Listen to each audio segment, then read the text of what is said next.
अस्सलाम वालेकुम student, skillazia.com की तरफ से आज हम अपने लेक्चर 3 का आगाज़ करने लगे हैं जो है MS Access 2010।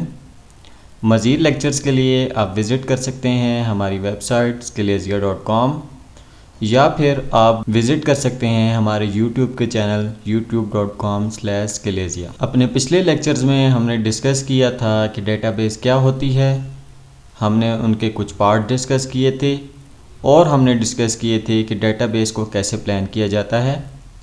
आज के लेक्चर में हम बाकायदा आगाज़ करेंगे MS Access 2010 को। स्टूडेंट्स, आप अपने MS Access 2010 के लिंक को टास्क बार में भी शॉर्टकट लिंक बना सकते हैं या आप उसको अपने डेस्कटॉप पे भी रख सकते हैं।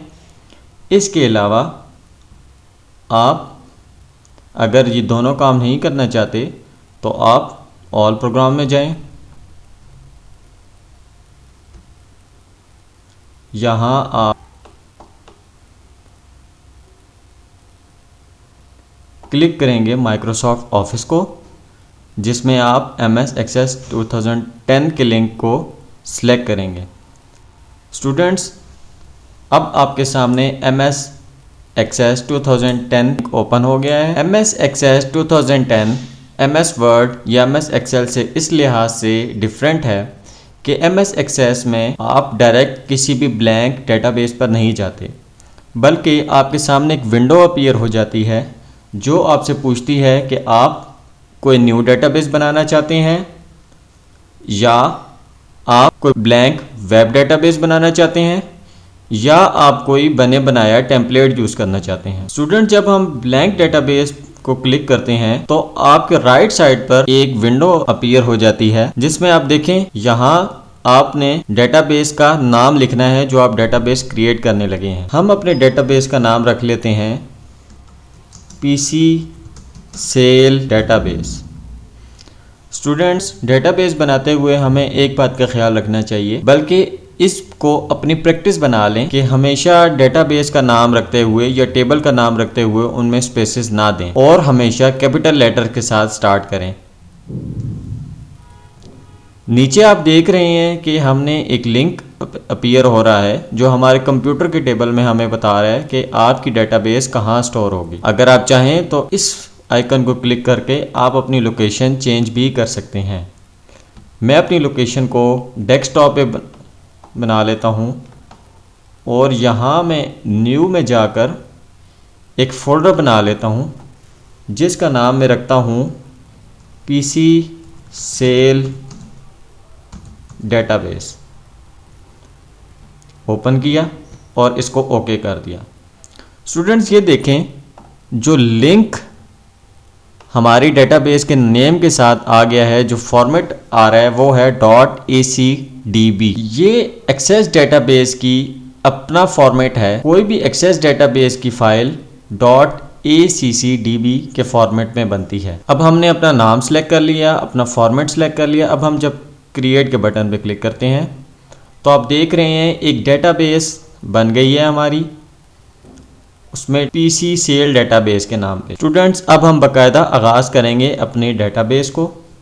सबसे पहले मैं चाहता हूँ कि मैं अपने डेटाबेस का डिज़ाइन व्यू ओपन करूँ। स्टूडेंट्स, सबसे पहले मैं चाहता हूँ बाकायदा डेटाबेस बनाने से पहले मैं अपने डेटाबेस के कुछ रूल डिफाइन कर लूँ। तो उसके लिए दो तरीके हो सकते हैं, या तो मैं अपने डेटाबेस को मैनुअल तरीके से बनाऊँ या फिर मैं उसको डिज़ाइन व्यू के तरीके से बना सकता हूँ। आप यहाँ देख सकते हैं इस time data sheet view open है। मैं इसको डिज़ाइन व्यू में ओपन कर लेता हूँ। अब यहाँ मेरे से पूछा जा रहा है कि टेबल का नाम क्या रखना है, तो मैं इसका नाम रखता हूँ एम्प्लॉई। ओके किया। अब स्टूडेंट्स, आप देख रहे हैं कि टेबल 1 चेंज हो गया है एम्प्लॉई में। अब हमारे टेबल का नाम एम्प्लॉई हमने सेट कर दिया है। अब हम अपनी फील्ड सेलेक्ट करना चाहते हैं, तो सबसे पहले हम इसमें अपनी फील्ड सेलेक्ट करेंगे ID के बाद हम सेलेक्ट करेंगे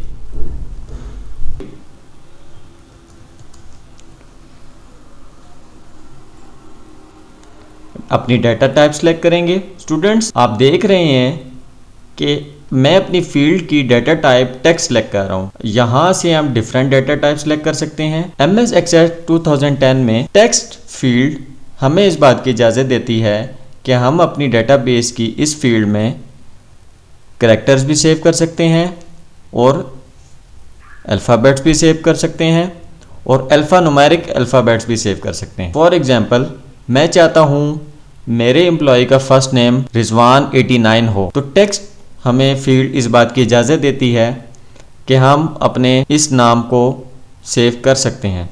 इसी तरह अब मैं लास्ट नेम, स्टूडेंट्स मैंने आपको अपने लास्ट लेक्चर में भी बताया था कि फील्ड्स के नाम रखते वक्त हमेशा इस बात को जहन में रखें कि फील्ड हमेशा कैपिटल लेटर से स्टार्ट हो और इनके दरमियान कोई स्पेस नहीं होनी चाहिए। लास्ट नेम, स्टूडेंट्स मैं अपनी एम्प्लॉय की आईडी को ऑटो नंबर इसलिए दे रहा हूँ, स्टूडेंट्स अपनी इस आईडी को मैं एम्प्लॉय आईडी से चेंज करता हूँ।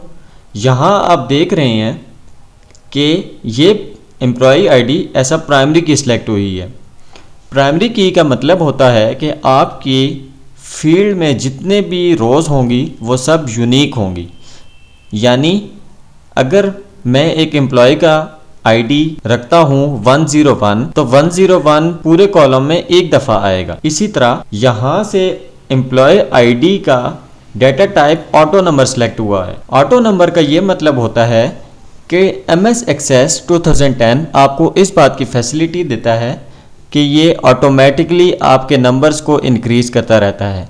अगर एक एम्प्लॉय का आईडी 101 है तो दूसरे का 102 होगा, उससे नेक्स्ट का 103 होगा। अगर आप चाहते हैं कि आप अपनी मर्ज़ी से अपना नंबर सेलेक्ट करें तो यहाँ आप ऑटो नंबर के बजाय नंबर सेलेक्ट कर लेते हैं। इससे आप अपनी मर्ज़ी से अपने एम्प्लॉयज़ का नंबर सेलेक्ट कर सकते हैं। इसी तरह अगर मैं यहाँ इसकी डेटा टाइप टेक्स्ट सेलेक्ट करता हूँ तो आप अपने एम्प्लॉय आईडी को अल्फ़ान्यूमेरिक या न्यूमेरिक दोनों एक साथ लिख सकते हैं। फॉर एग्जांपल 101A, लेकिन मैं इसको अभी ऑटो नंबर ही रहने देना चाहता हूँ। स्टूडेंट्स मेरा डेटाबेस सेलेक्ट हो चुकी है। अगर मैं दोबारा डेटा शीट व्यू पे जाना चाहता हूँ, लेकिन इससे पहले मुझे अपनी डेटाबेस सेव करनी पड़ेगी।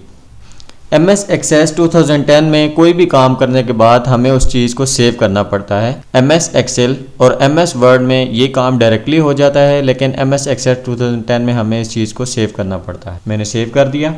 अब मैं व्यू में जाकर अपनी डेटा शीट व्यू पर आ जाता हूँ। अब आप देख रहे हैं कि मेरे सामने टेबल बन गया है, उसकी फील्ड्स के नाम सेलेक्ट हो गए हैं। अब मैं इसमें कुछ डेटा डालता हूँ। फॉर एग्जांपल फर्स्ट नेम जो, लास्ट नेम मार्टिन।